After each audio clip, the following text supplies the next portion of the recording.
দক্ষিণেশ্বর তো আপনারা সকলেরই পরিচিত। আপনারা কি জানেন দক্ষিণেশ্বরের মন্দিরে ঠিক একই আদলে কলকাতা থেকে 21 কিলোমিটার দূরেই আছে রানী রাসমণি পরিবারের স্থাপত্য অন্নপূর্ণা মন্দির।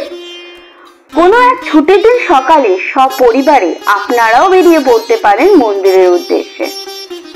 জানা যায় রানীমার কনিষ্ঠ কন্যা জগদম্বা দেবীর ইচ্ছেতেই ব্যারাকপুরে গঙ্গার তীরে এই মন্দিরটি প্রতিষ্ঠিত হয়।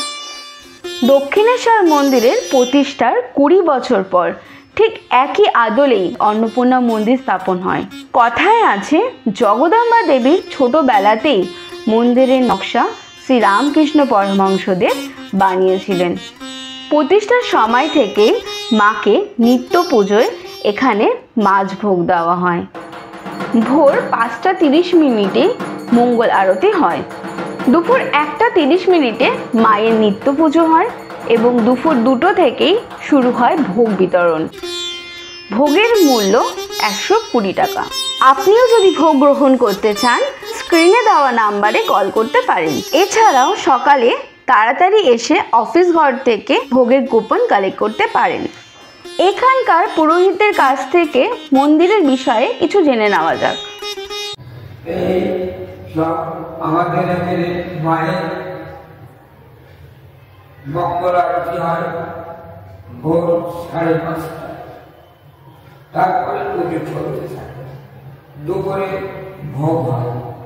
এখানে 7খানা কালার ভোগ দেওয়া হয়। সকালেও 7খানা, দুপুরেও 7খানা, রাত্রেও 7খানা।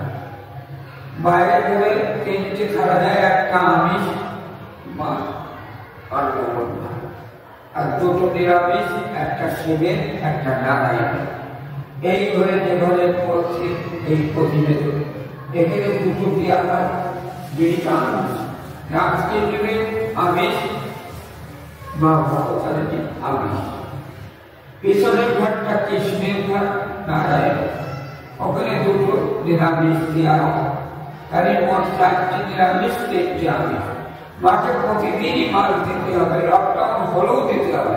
বাংলার থেকে জেলেদের বলে মাছ ধরে এনে মাছ দিতে হবে, কোনোদিন মাছ বন্ধ নাই। সেই 1875 সাল থেকে এই হচ্ছে প্রতিদিনই মাছ দিতে হবে। শনি, মঙ্গল, বৃহস্পতি সব বাড়ি মাছ। আর সন্ধ্যেবেলায় শীতল ভোগ, লুচি থাকে, দুধ থাকে, লাড্ডু থাকে, সুজি থাকে, আলু ভাজা থাকে, ম্যাক্সিমাম আলু ভাজা থাকে। তাহলে জানতেই পারলেন এই মন্দিরের সম্পর্কে। ভোগ গ্রহণ করে মন্দির চত্বরে একটু বিশ্রাম নিয়ে আমরা বেরিয়ে পড়লাম আমাদের পরবর্তী গন্তব্যের দিকে। মন্দিরের বাইরে থেকেই পেয়ে যাবেন টোটো গান্ধীঘাট যাওয়ার। টোটো ভাড়া 10 টাকা। বিকেলের পড়ন্ত রোদ এবং গঙ্গার ঠান্ডা হাওয়া আপনার মনকে শান্ত করবেই। কিভাবে আসবেন ভাবছেন? বাসে করে আসতে চাইলে বিটি রোড ধরে চলে আসুন ব্যারাকপুর গভর্নমেন্ট স্কুলের কাছে। নেমে টোটো ধরে চলে আসুন অন্নপূর্ণা মন্দির। ভাড়া পড়বে 10 টাকা।